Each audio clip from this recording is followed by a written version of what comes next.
이 시간 하나님께서 우리에게 주시는 말씀은 시편 50편 22절로 23절까지의 말씀입니다. 제가 가진 구약 성경 838면에 있습니다.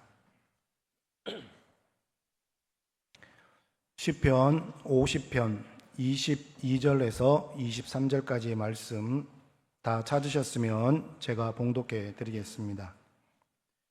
하나님을 잊어버린 너희여, 이제 이를 생각하라. 그렇지 아니하면 내가 너희를 찢으리니 건질 자 없으리라. 감사로 제사를 드리는 자가 나를 영화롭게 하나니 그의 행위를 옳게 하는 자에게 내가 하나님의 구원을 보이리라. 아멘. 오늘 시편 본문 50편은 아삽이 지은 시편이라고 그러는데요. 아삽은 다윗과 동시대에 있었던 사람으로 지금부터 향한 기원전 1000년 전이니까 한 3000년 정도 전에 있었던 사람이죠. 다윗은 역대상 15장에 보면은 레위 지파 사람들에게 부탁을 합니다. 노래 잘하는 사람, 악기 잘 연주하는 사람을 추천해 달라고 그럽니다. 이때 추천받은 세 사람이 있는데요. 그 세 사람이 헤만과 아삽과 에단이었습니다. 이 사람들은 비파와 수금과 재금을 각각 연주하였는데요.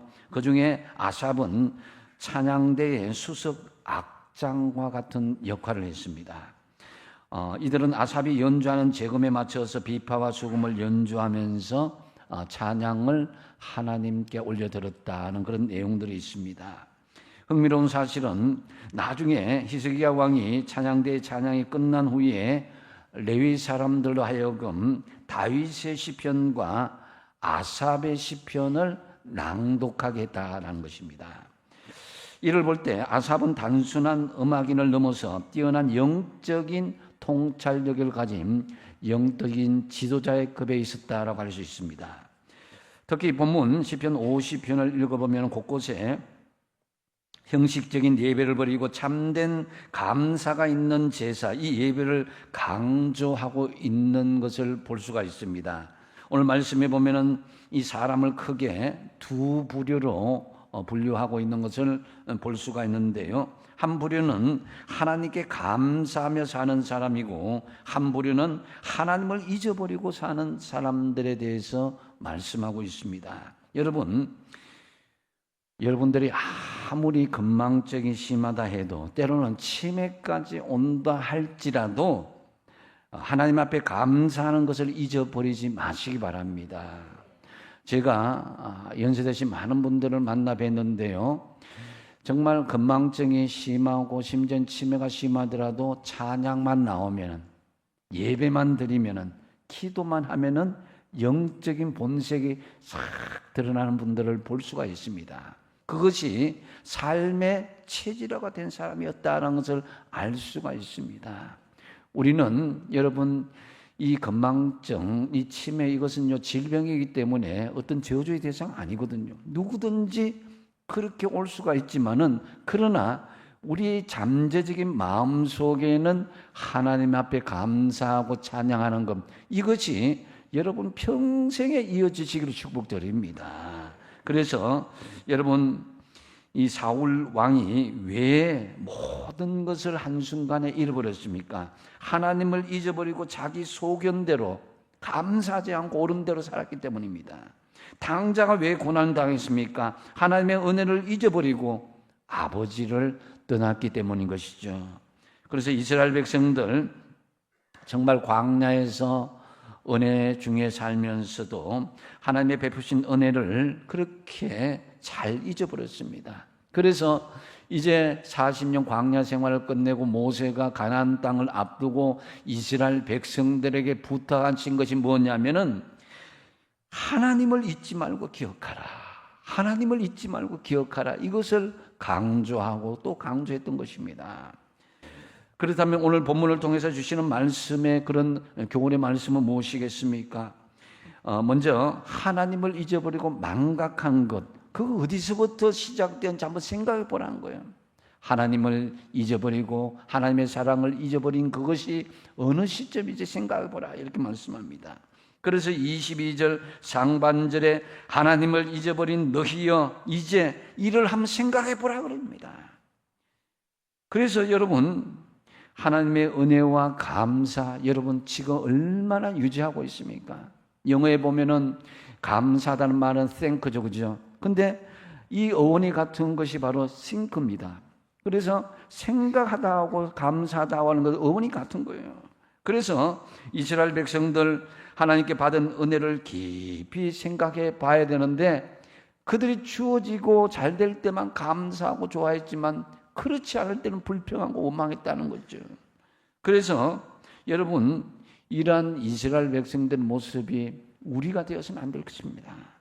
우리가 광야에 과거의 인생들이 다 있었는 줄 압니다. 여러분 지금 이만큼 건강 회복하고 이만큼 잘 살게 되었고 이만큼 안정적으로 되기까지 얼마나 많은 광야의 어려운 시간들을 보냈습니까? 그것들이 다 하나님의 은혜인 줄 압니다. 여러분 그냥 주어진 것이 아닙니다. 그래서 여러분 우리가 30-40년 전만 해도 이 우리나라 기도원마다 교회마다 나라와 민족을 위한 기도 또 현대자동차가 중공업이 처음 세워질 때 40-50년 전만 해도 정말 앞이 보이지 않았지만 그때 새벽을 깨우고 기도하던 수많은 사람들이 있었지 않습니까? 그래서 진짜로 우리가 감사하고 진짜로 우리가 하나님의 은혜를 생각해야 되는 것은 지금부터가 아니겠습니까? 은혜 받은 이후에 우리가 문제를 해결한 받은 이후에 잘 돼야 되는데 그것을 잊어버리고 망각하는 것 한번 어디서부터 잊어버렸는지 한번 생각해 보라 이렇게 말씀합니다. 그래서 우리 울산 호계교회도 참 어려운 시절이 있었죠. 그래서 교회를 옮기고 교회를 건축하고 또 지금까지 오기까지 그냥 순적하게 된 것이 아니었습니다. 다 어려운 과정을 겪으면서 지금까지 왔는데 그것을 잊지 말라고. 또 신명기 32장 7절에 보면 이 모세는 그것을 강조하고 있는데요. 한번 읽어보겠습니다. 시작. 옛날을 기억하라. 역대 연대를 생각하라. 내 아비에게 들으라. 그가 내게 설명할 것이요 내 어른들에게 들으라. 그들이 내게 이르리로다. 아멘.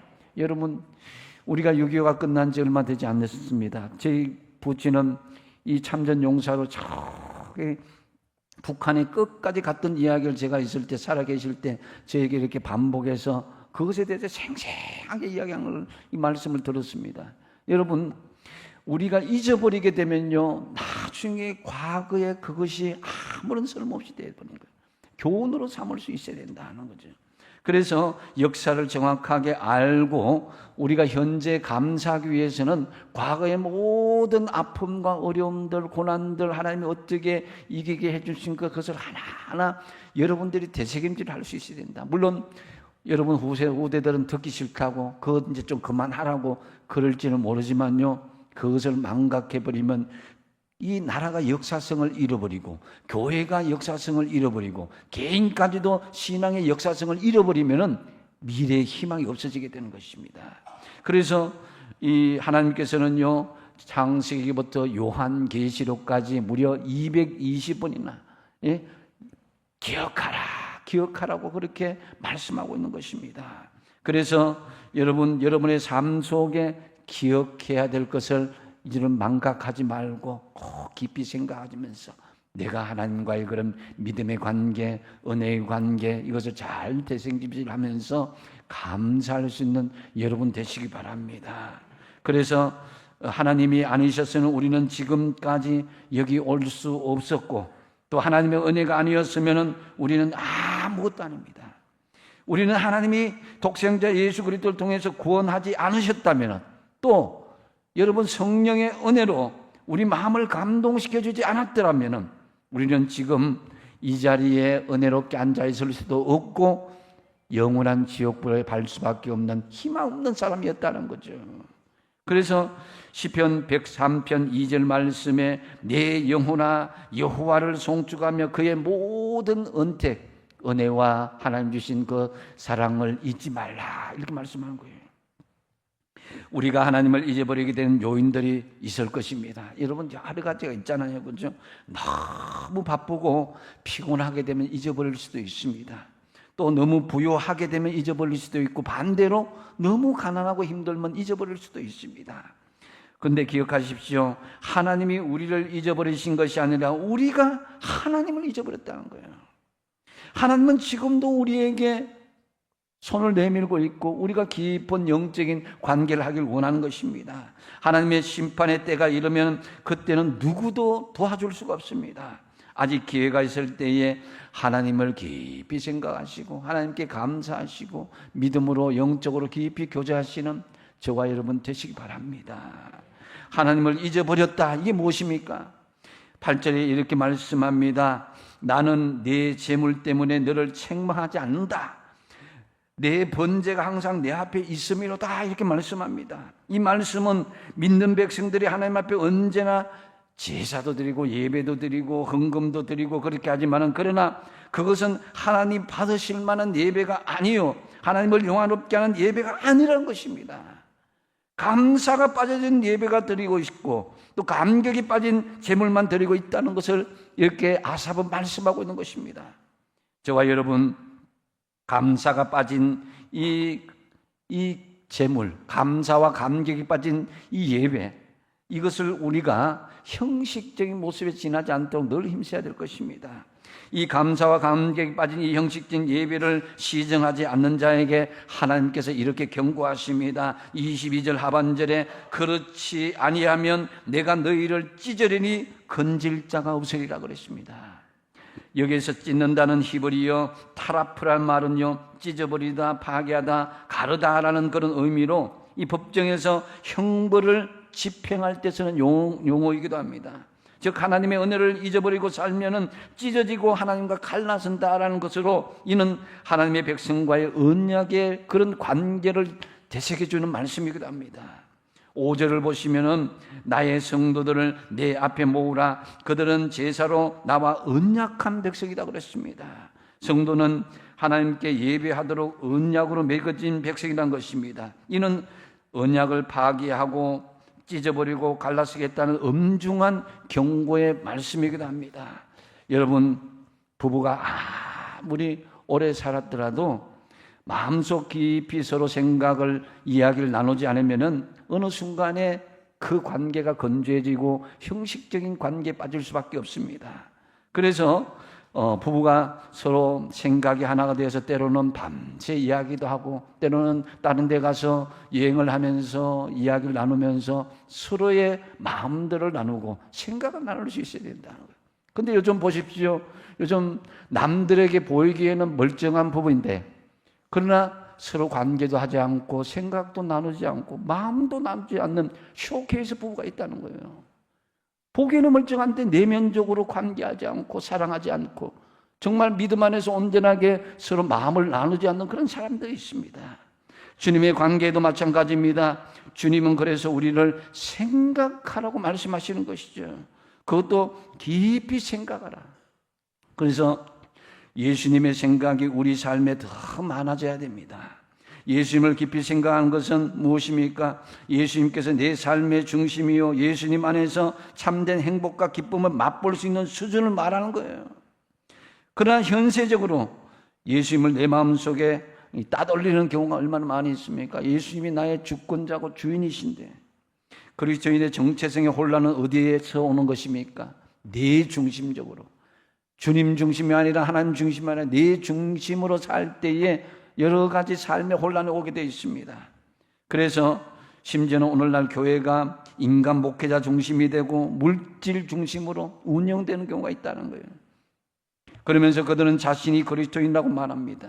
여러분, 예수님을 깊이 생각해 보시기 바랍니다. 하나님의 은혜를 잊지 마시고 깊이 생각하시고, 여러분 늘 그 마음속에 하나님의 관계를 바르게 하고 정말 믿음 안에서 하나님 늘 감사가 넘치는 저와 여러분 되시기 바랍니다.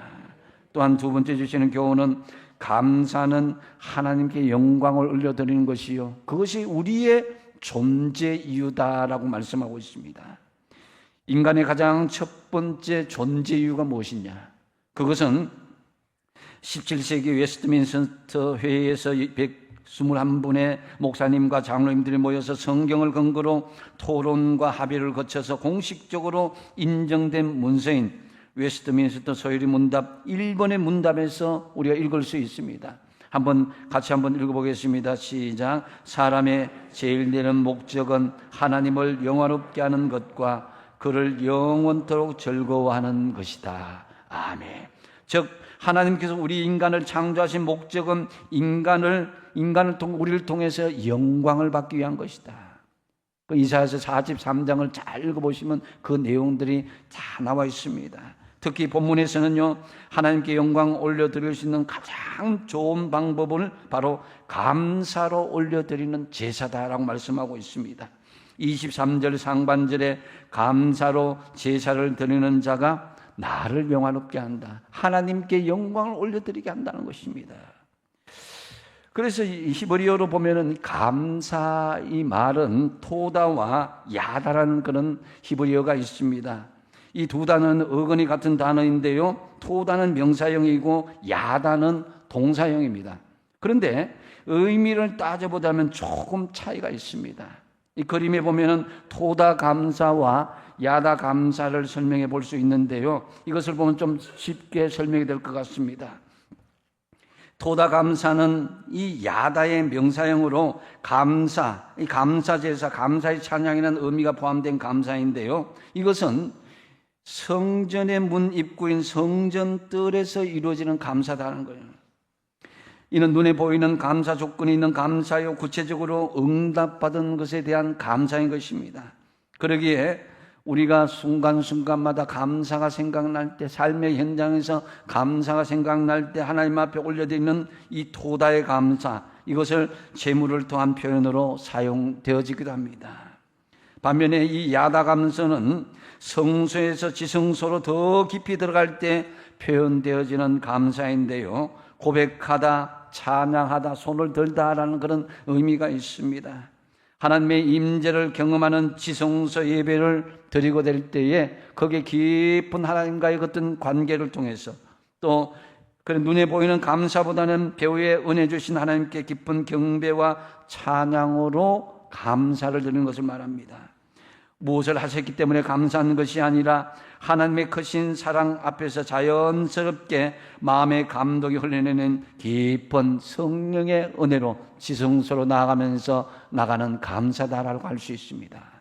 여러분, 우리는 조건적으로 감사하는 여러 가지 토다의 감사가 있고 또 하나님 존재만으로 살아있다는 것만으로도 야다로 감사하면서 지성소로 나아가는 이 감사가 같이 동행되어질 때 진정한 감사의 모습으로 우리가 나갈 수가 있게 되는 것입니다. 그래서 여러분, 오늘 본문에는 아삽이 이 기본적인 감사가 변질되었음을 우리에게 알려주고 있습니다. 1절을 보시면은 전능하신 이 여호와 하나님께서 말씀하사 해 돋는 데서부터 지는 데까지 세상을 부르셨도다라고 선언하고 있습니다. 즉 하나님은 우리를 불러 가까이 두고 싶으심을 알 수가 있습니다. 그리고 5절에 보면 우리 성도를 정리하기를 제사로 나와 언약한 자들이다라고 말씀하고 칭하고 있습니다. 여기서 우리는 하나님이 우리를 부르시는 방법이 바로 예배다라는 것을 알 수 있습니다. 그런데 그 뒤에 말씀해 보니까 우리의 이 예배가 하나님이 원하시는 예배가 아니라 잘못된 예배라는 거예요. 그것은 재물이 적어서도 아닙니다. 또 너희가 정해진 시간에 예배는 잘 드리고 있다는 것입니다. 예배의 형식에는 문제가 없었는데 진짜 문제는 예배의 내면과 예배의 본질이 병들고 말았다. 즉 몸은 나와서 예배는 드리지만 너희의 삶을 들여다보면 예배에 합당한 삶을 살고 있지 않다. 이것을 말씀하고 있는 거예요. 예배당에 나서는 순간 삶의 현장으로 나갈 때 너희는 하나님의 말씀대로 살지 못하고 미워하고 도둑질과 간음, 거짓말과 사람들 간의 부활을 일삼고 그리고 믿는 자인지 믿지 않은지 구분도 안 되고 오히려 세상 사람들에게 손가락질 당하는 예배와 상관없는 삶의 현장에서 살고 하나님의 영광을 가리고 있음을 그 앞에 말씀하고 있는 것입니다. 여러분, 하나님을 영화롭게 하는 것은요, 예수님의 공생애 중에 가장 큰 목적이었습니다. 예수님께서 십자가에 달리기 돌아가시기 전에 요한복음 17장 대제사장의 기도라는 것이 있는데, 예수님께서 하신 기도 중에 17장 4절에 보면은 아버지께서 내게 하라고 주신 이 일을 내가 이루어 아버지를 이 세상에서 영화롭게 하셨다 그랬습니다. 하나님 아버지를 영화롭게 하는 것, 이것이 나를 통해서 이루어지게 한다는 것이죠. 여러분, 그런 것처럼 우리 성도들도 가장 큰 삶의 목적이 하나님을 영화롭게 하는 것, 하나님께 영광을 올려드리는 것, 이것이 되시기 바랍니다. 건강을 연구하는 많은 분들의 말에 빌자면은, 건강하게 사는 법은 몸의 생체 리듬에 맞게 순리대로 사는 것이 중요하다, 이렇게 일치되게 말씀하고 있습니다. 이것을 거스를 때에 질병이 오고 고통이 온다는 것입니다. 오늘날 모든 불행의 원인은 인간이 하나님이 지으신 목적에 맞지 않게 살기 때문입니다. 하나님이 지으신 이 사람을 지으신 목적은 하나님을 영화롭게 하고 그를 영원토록 기뻐하며 살도록 만들으셨다. 그래서 그 목적에 맞지 않게 살기 때문에 그 몸이 아프고 영이 아프고 여러 가지 삶이 힘들어지는 것입니다. 여러분, 하나님의 영광을 나타내시는 저와 여러분 되시기 바랍니다. 하나님의 영광을 나타내는 통로가 여러분 감사의 제사라는 것입니다. 오늘 말씀드린 토다 감사, 일상의 감사 중에 드리는 어떤 조건적인 감사가 있든지, 아니면은 하나님 앞에 성전 깊숙한 곳에 하나님과 영적인 깊은 임재를 통해서 하나님 앞에 드리는 이 야다 감사이든지, 우리의 삶의 존재 이유인 하나님께 감사함으로 하나님께 영광 올려드리는 저와 여러분 되시기 바랍니다. 세 번째 주시는 교훈은, 이 감사의 표현은 하나님의 구원을 보이는 것이다 라고 말씀하고 있습니다. 감사의 구체적인 행위로 하나님의 구원을 보이라는 것입니다. 23절 하반절에 그의 행위를 옳게 하는 자에게 내가 하나님의 구원을 보이리라고 말씀합니다. 여러분, 감사는 입으로만 하는 것이 아닙니다. 한자로 감사할 때의 사자를 보시면요, 이 사자는 어떤 내용으로 구성되어 있습니까? 말씀 언변에, 입으로 감사한다는 거죠. 그 다음에 몸신자, 몸으로 감사한다는 거죠. 그 다음에 마디촌자, 그러니까 수시로 마디마다 삶의 마디마다 수시로 감사한다는 거죠. 그래서 여기다가 이제 감사할 감은 이 모든 것을 최선을 다한다는 그런 함이고, 마음심자하고 합쳐져서 마음을 다해서 감사한다는 이런 게 감사의 본질적인 의미를 알 수 있습니다. 그래서 감사는 그저 입으로만 하는 립 서비스가 아니다라는 거죠. 입으로 감사할 뿐만 아니라 몸으로 감사하고 수시로 감사하고 온 마음과 정성을 다해서 감사를 표현한 것이 하나님께서 기뻐하시는 감사다라는 거죠. 이런 감사 행위를 바르게 하는 자에게 하나님의 구원을 보여주시겠다라는 거죠. 여기서 구원을 보이다라는 건 히브리어로 야사라는 이 말도 법적인 용어인데요, 무죄 판결하다, 구출하다라는 그런 의미입니다. 그래서 이것은 구원에 무슨 변동이 있고 없다라기보다는 우리의 감사 표현을 통해서 하나님께서 우리의 구원을 완전히 확정 판결해 주신다라는 그런 의미가 있다는 거죠. 그래서 여러분, 예수 믿고 구원받은 사람과 그렇지 못한 사람의 삶의 현장에서 나타나는 가장 큰 차이가 무엇이라고 생각하십니까? 그것은 삶의 감사가 있느냐 아니면 불평하느냐, 이 차이일 것입니다. 시편 73편도요 아삽이 지은 시편입니다.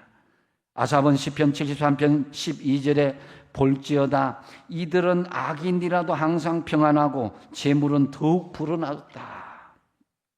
하나님을 멀리하는 세상 사람들이 호요시하는 것을 보면서 이 아삽은 실망합니다. 그래서 이 악인이 형통하고 의인이 고통당하는 현실을 보면서 아삽은 나는 거의 넘어질 뻔하였고 나의 걸음이 미끄러질 뻔했다, 시험에 들 뻔했다라는 것입니다. 우리도 그런 일이 있잖아요. 나는 교회 잘 다니고 예수 잘 믿고 믿음 생활 잘 하는데, 아니 예수 믿지 않는 사람이 훨씬 더 잘 되고 복받고 장수하는 것처럼 보인다 이거죠. 그래서 내 마음이 실망이 되어서 넘어지고 막 어려움 당하고 심지어는 교회를 출석하지 않는 그런 경우가 있다는 거죠. 그러나 여러분, 절대로 인생 중간에 이것이 결산이 아니라는 걸 생각할 수 있어야 됩니다. 여러분, 우리 믿음은요 100m 마라톤 단거리가 아닙니다. 끝까지 가봐야 됩니다. 최종적으로 어떻게 그 결산의 과정이 되어지는가, 이것을 볼 수 있어야 됩니다. 시편 73편 8절 9절에 그들은 능욕하며 악하게 말하며 높은 데서 거만하게 말하며 그들의 입은 하늘에 두고 그들의 혀는 땅을 두루 다니도다. 야, 예수 잘 믿어서 무슨 소용이 있냐, 예수 믿어도 소용없다, 예수 안 믿어도 나는 주식도 잘 벌고 땅값도 올라가고 모든 것이 잘 되더라, 니 잘 된 게 뭐냐, 이렇게 하면은 물질적으로 현실적으로 보면 내가 그렇게 기가 죽을 수도 있다는 거죠. 그러나 아삽은 그것이 아니라는 것을 나중에 깨닫게 됩니다. 시편 73편 17절에 하나님의 성소에 한번 들어갈 때 그들의 종말을 볼 때 내가 알았습니다. 그들의 마지막이 어떻게 되는 걸 내가 알았습니다. 그래서 하나님의 성소에 들어갔다는 것은 우리가 예배를 드리듯이 하나님께 나아갔을 때 주님의 음성을 듣고 놀라운 진리를 깨달았다는 것입니다. 그래서 시편 73편 18절 19절 같이 한번 읽어보겠습니다. 시작. 주께서 참으로 그들을 미끄러운 곳에 두시며 파멸에 던지시니 그들이 어찌하여 그리 갑자기 황폐되었는가. 놀랄 정도로 그들은 전멸하였나이다. 아멘. 여러분, 이것은 선악간에 심판하시는 걸 말합니다. 이 세상에 잘되고 잘못되고 하는 것은요 아무것도 아닙니다. 우리가 그 사람이 정말 건강하고 그 사람이 많은 것을 누리고 명예와 건세를 가지고 자녀손들 복을 받은 것, 그것이 영원할 것 같지만요 잠깐 끝나면요 순식간에 하나님께 영광을 올려드릴지도 모르고 하나님 앞에 감사할 줄 모르는 사람들은 파멸의 길로 깊은 데로 떨어질 수밖에 없다라는 거예요. 하나님의 선악간에 심판하심을 여러분 믿으시기 바랍니다. 이 세상에 눈에 보이는 것이 전부가 아닙니다. 그래서 지금은 불공평한 것 같아도 최종적으로 하나님께서 우리를 선악간에 심판하실 것입니다. 여러분, 연세 드신 분들, 70이 넘으신 분들 특별히 인생이 빠릅니까? 늦습니까? 엄청 빨리 지나가죠, 그죠? 예. 근데 그 인생 지나가는 것 지금 가만히 생각해보면 어떻습니까? 젊을 때 잘 나가고 젊을 때 대단한 사람들 지금 생각해보면 아무것도 아니구나 하는 것을 깨닫지 않습니까? 그죠? 그래서 여러분, 중요한 것은 하나님께서 우리를 어떻게 구원하여 주시는지를 여러분의 삶을 통해서 당당하게 여러분의 구원을 보여주시기 바랍니다. 하나님께서 누구를 구원하신다고 했습니까? 그 행위를 옳게 하는 자, 다시 말해서 감사의 행위를 옳게 하는 자를 구원해 주신다 그랬습니다. 여러분의 감사가 옳은 표현으로 하나님의 구원을 보여주시고 하나님의 영광을 드러내시기 바랍니다. 이 말씀을 맺습니다. 다음 주일은 맥주 감사주일입니다. 전반기 동안 어떻게 지켜주셨는지 감사하고 후반기에 또 지켜주실 것을 감사하는 맥주절기입니다. 하나님께서 우리에게 절기를 주신 것, 구약시대에도 절기를 주시고 우리 지금도 절기를 주신 건 무엇입니까? 우리가 그만큼 감사와 하나님의 은혜를 망각하고 잊어버리지 말라는 것입니다. 그래서 여러분, 절기를 주셨는데 감사와 불평의 공통적인 특징이 뭐겠습니까? 하면 할수록 더 불어난다는 거죠. 불평은 하면 할수록 더 불평할 일들이 쌓여가고요. 반면 감사는 하면 할수록 감사한 일들이, 복들이 눈덩이처럼 늘어날 줄로 믿습니다. 그래서 오늘 주시는 교훈 3가지를 한번 기억해 주시기 바랍니다. 하나님을 잊어버리고 망각하는 것, 어디서부터 잘못된지 깊이 생각해 보십시오. 내가 더 감사해야 되고 내가 더 은혜를 생각할 수 있는 그 지점으로 돌아가십시오. 두 번째는 뭡니까? 감사는요, 하나님께 영광을 올려드리는 것이요, 우리 인간의 존재이다라는 거죠. 내가 먹고 마시고 입는 것, 이것은 순간적입니다. 하나님께 영광 올려드리고 하나님 앞에 정말 감사하는 것, 이것이 정말 중요합니다. 3번째로 뭡니까? 감사의 표현은 하나님의 구원을 우리가 보여드리는 것이다라는 것. 예수 믿는 표시가 있어야 됩니다. 예수 믿는 흔적이 있어야 됩니다. 그리스도의 향기가 있어야 됩니다. 그리스도의 편지가 되어야 됩니다. 그러기 위해서는 감사로 표현할 때 하나님의 구원이 우리를 통해서 드러나게 된다라는 것입니다. 참으로 여러분의 감사 표현으로 하나님의 구원을 보이시고 항상 하나님께 주신 은혜에 감사하며 살아가신 저와 여러분 되시기 바랍니다. 기도하겠습니다.